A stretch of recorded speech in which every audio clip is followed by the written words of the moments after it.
My Gavanen Melonin, and well met indeed. I'm Arachea Galadirthan, head of the modding team behind Divide and Conquer, and welcome back to the same as we continue on as Ered Luin.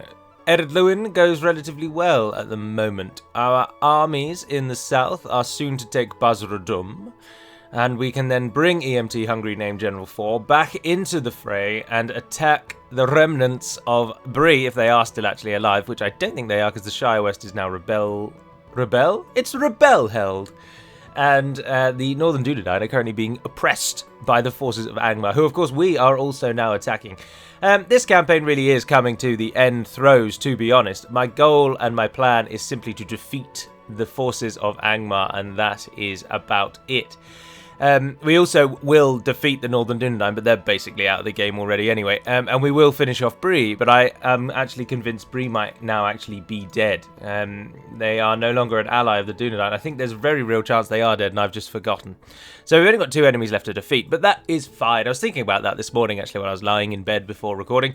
The point of my channel, of course, is to show off these features. It's not necessarily to play these campaigns through to the end. It's just to try and show you everything that you can do. And with the capture of Basradum, the end of the Ered Luin script will arrive. We will meet it. We will get to the end. If I can use my words. But anyway, what are we actually doing at the moment? Up here, Darin, with a force of mediocre units, has just taken Baridonionach. And for some bizarre reason is standing outside of it. Oh, we must have attacked someone and now we can't move any further. Yes, Captain Huistine, who we need to finish off. Now we can move up and hit Gobadrain. And if the Angmarim, or when the Angmarim lose at Numinas, which they absolutely will do, even with Fergan, the Northern Dunedain, the AI seems to do really well in defensive sieges. It takes the AI, the aggressing AI, ages to break defenders. So I don't think that'll fall anytime soon. Elsewhere though, our army is... We still make an obscene amount of money, and we're training forces where we can, but we're just getting our towns up and ready. This has been obviously an example of the game without the barracks event, and you'll note that 102 turns in, only one of our towns actually has the highest barracks, because I think this is exactly how it should have worked, and this has proven to be fantastic to my mind, which is why our work on the barracks event has actually stopped. We're pretty happy with it now. And that is that essentially you can rush for that higher tier barracks as fast as possible, but you will massively cripple yourself economically, and it is just simply not worth it. So going for a higher barracks in 1, maybe 2 towns is advised, but you need to do it, you need to manage your growth essentially. You can't just rush to the top tier barracks, you will cripple yourself. Because, of course, the barracks is a big investment in both money and time, and that's time and money that could be used slowly growing your economy.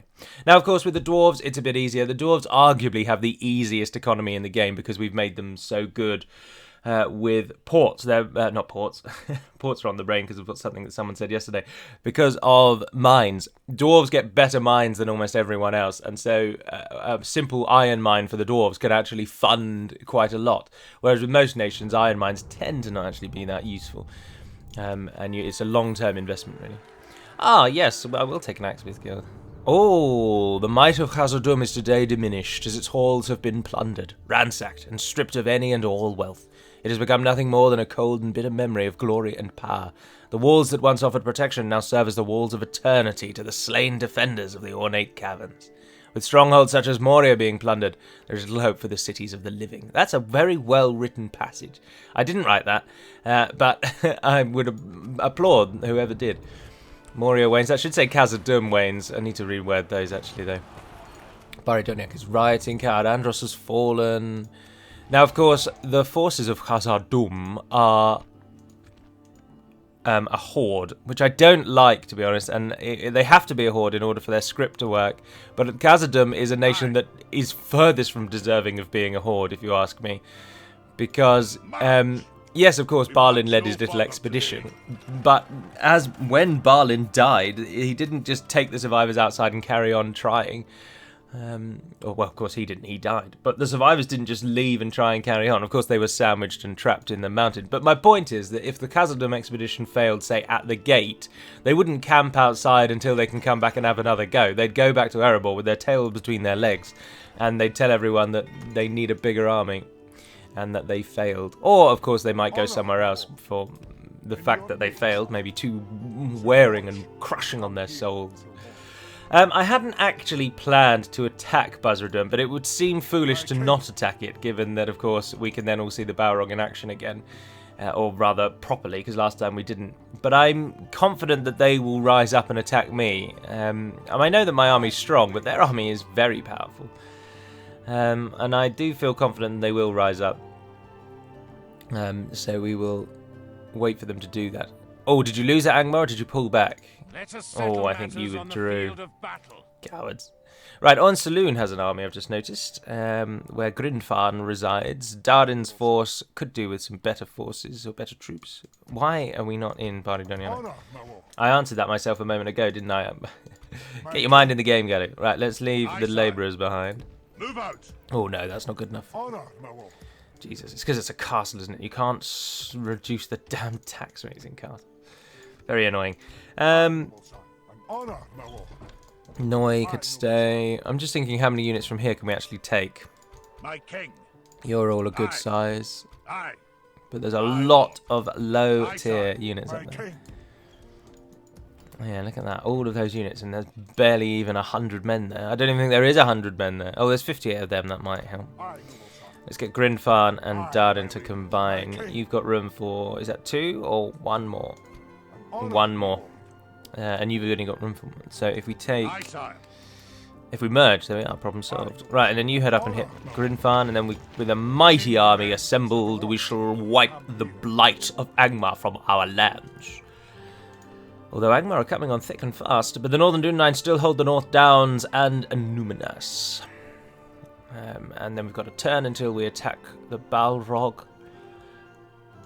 I don't think we have any other troops. Are you still besieging Imladris? Because I'd really like to make peace with them. If you could stop doing that, that would be absolutely smashing. We'll end the turn. Leaving the army. Works on the mod, though, at the moment do move slowly. And that's not to be unexpected. But version 5 is not going to be out for a very, very long time. And if you see anybody in the comments anywhere asking for version 5, please, please do me the favour and either tell them 7 or just tell them it's likely to be well over a year's time.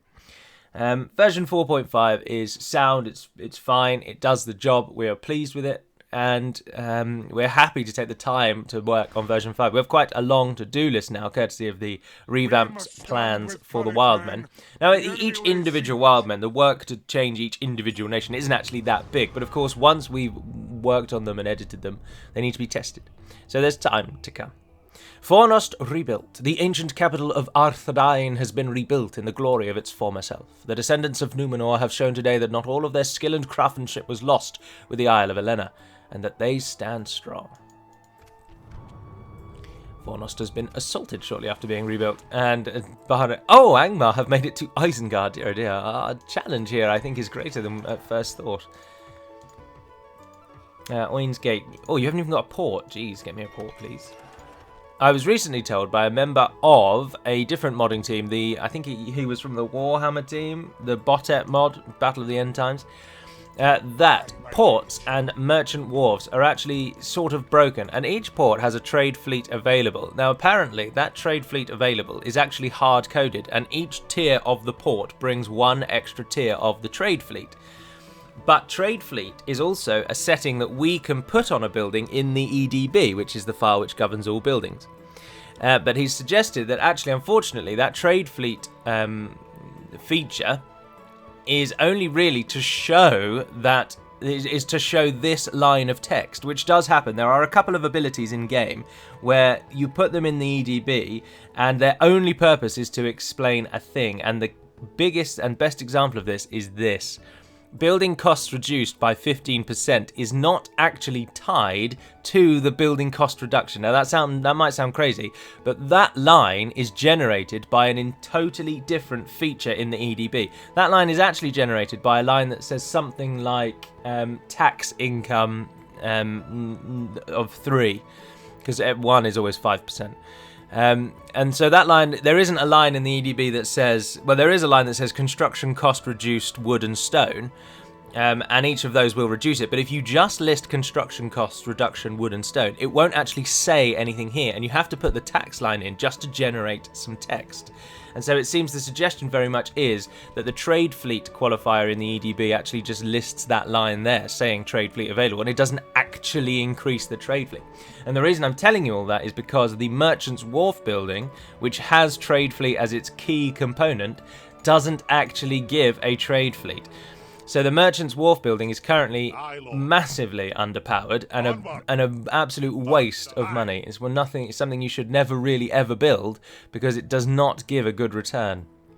And that I find rather interesting, and we'll take that on board and move that forward. Right, here we are. Battle is joined. By your will, sire, we shall engage. Noi will almost certainly die. Right, Firgen. Unfortunately, this is an army of strength. And our army is, again, mostly Ered Luin militia. We've got a catapult this time.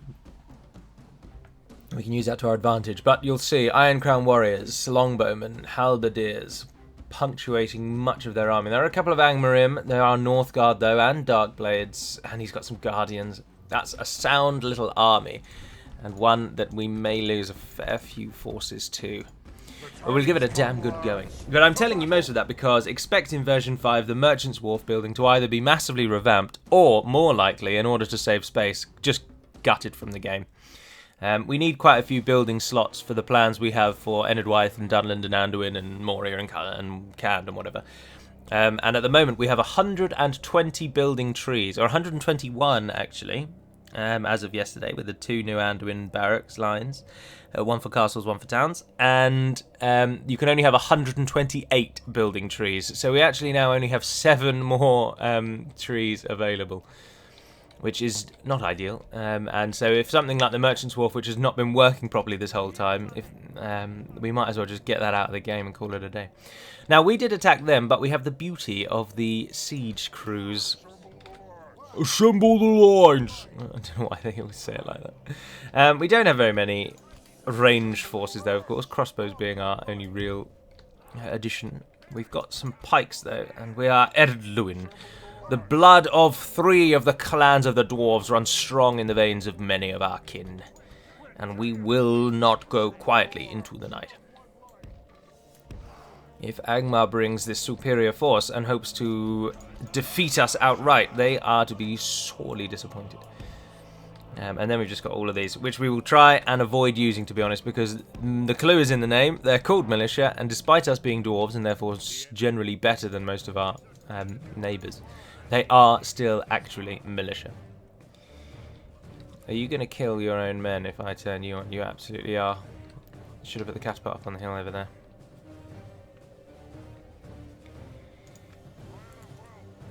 No, I don't think we should use the catapult just yet. Wait till the enemy gets a bit closer. Let's switch it to grape shot. It can actually fire the grape shot then already. Right, crossbows. I'm going to pull you back over here because at the minute I think you're just going to die to accidental catapult crew fire.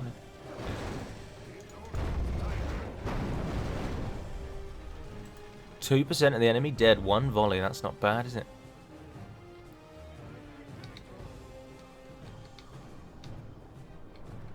Here it comes.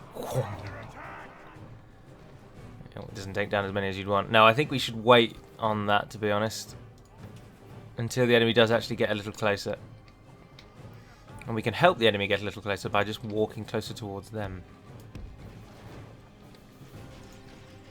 The Ballista crew, I'm happy for them to just keep firing. Just do what you gotta do. And we're under, unfortunately, we're under fire from the enemy's wargs. Always a bloody pain in the neck they are.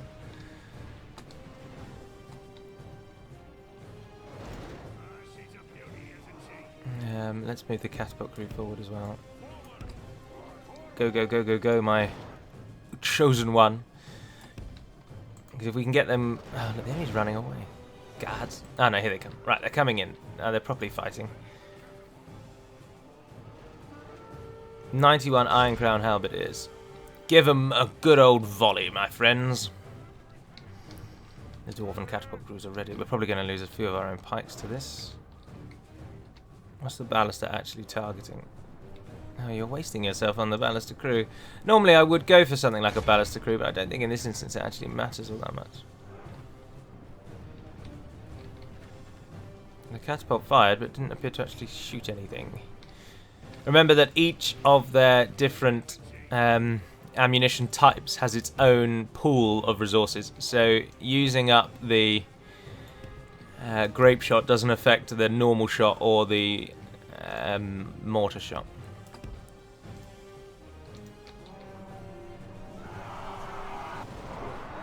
Keep prodding away there, friends.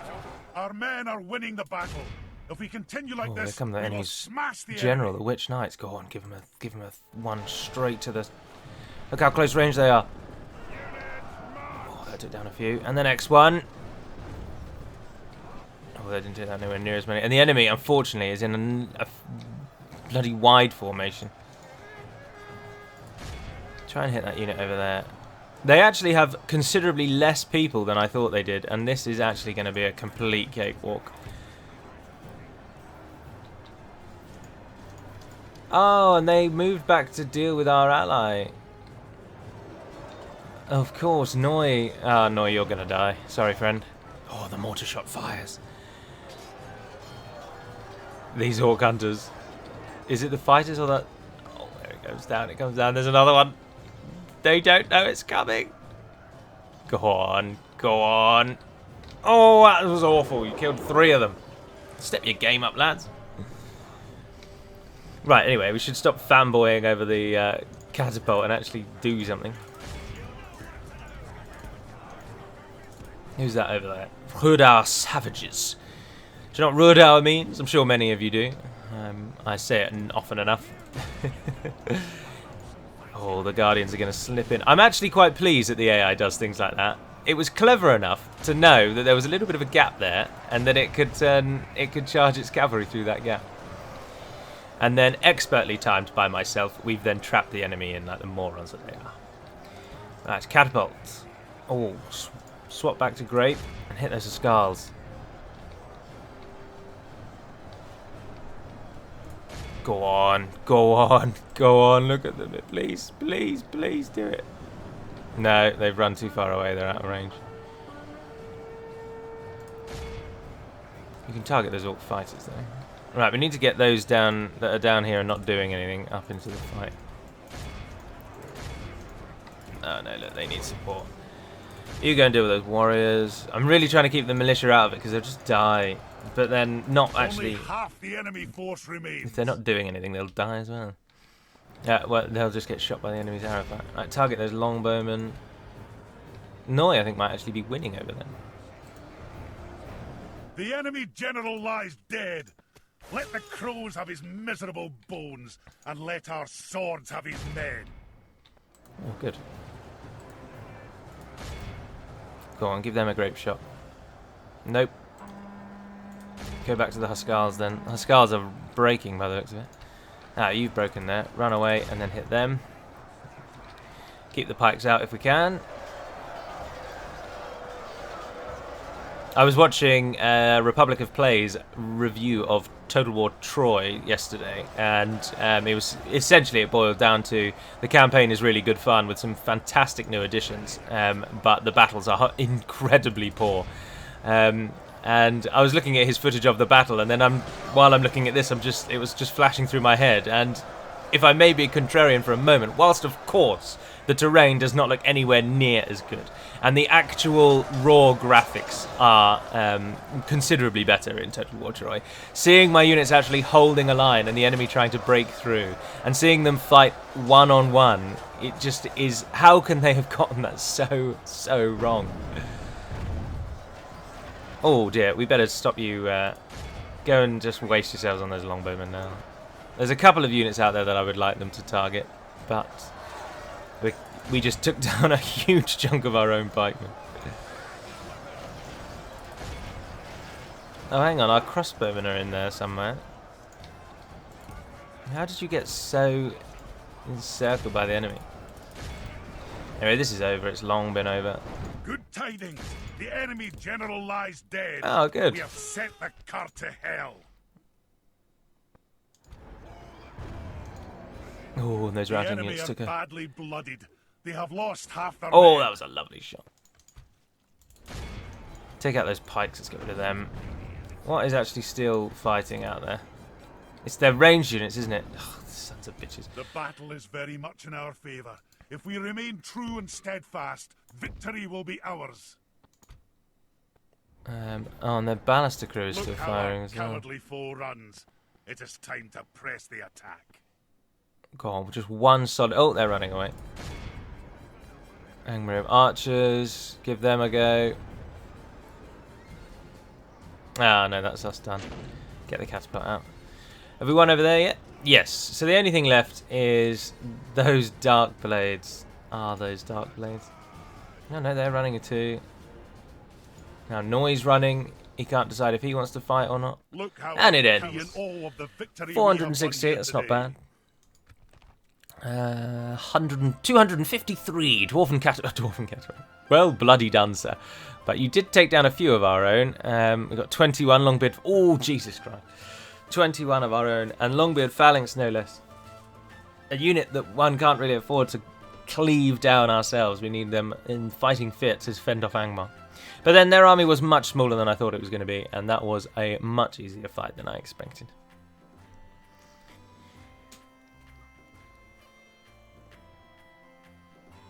Something I did notice, though, yesterday that went through my head was Republic of Play was talking about how the battles in Troy, the units essentially no longer have any sort of mass. So the blobs just mesh into one another.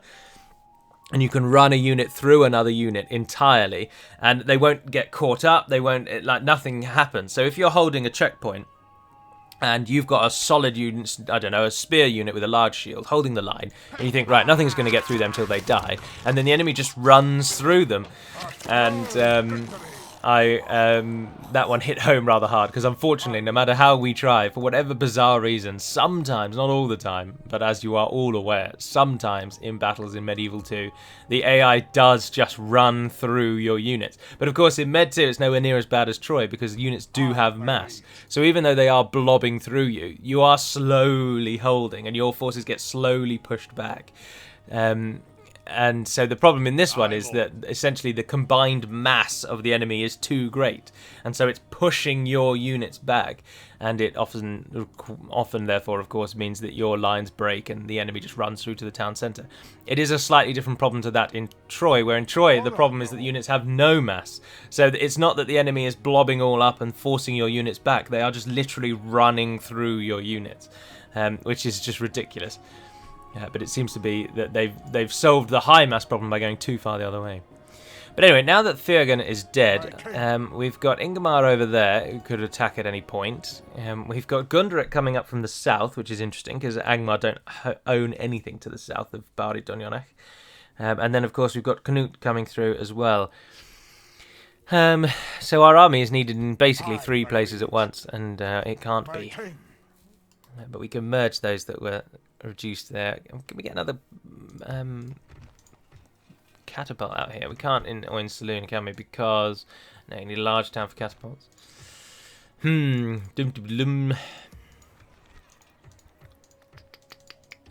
can retrain. I don't know what it is that you're retraining precisely, but you can. Oh, you're not dwarven at all. No wonder they hate you here. Well, let's try and hold this place. So let's try and get a brewery up. You're going to need another unit, though, because you that's just going to repel anything. Take that militia unit. I can't afford to give up the crossbows. We've only got 2. And now Oinsaloon has no garrison. But it's just if these 2 combine, they can really do some damage. Let's pull north and see where they go. I will only address you. It will be an honor. If they besiege it, they will maintain that siege for at least a while. They're not just going to attack straight away with those ballistas. Ballistae. Gauze Hall is no longer growing. Oh, it's because it's got 12,309 people. It's well beyond the point. Its max point. You still make 6,000 though. Can I do anything here to make you give me some units quicker? No. I can take some more of your units. And the Buzzardun battle, therefore, is not going to happen in this turn, I'm afraid, because this video has about 5 minutes left, and I'm up against it today for time, so I shan't be able to fight that if they do rise up. So whereas I expected this to be the Buzzradum episode, it is in fact not going to be. And if they do rise up, which they almost certainly will, it's going to be when we end turn, which is going to be a problem. I think this video is just going to have to be a touch shorter than they normally are, and I might have to just end it there. But I can make the next one a little bit longer to make up for it, so I think I will do that, because we are ready to end the turn, and we are going to be attacked when we do that. So that is where I'm going to end this one. So apologies for it being a bit shorter. I'll make the next one a touch longer. But until we speak again, dear friends, Navair and Eden Pedamad Melonin, and farewell.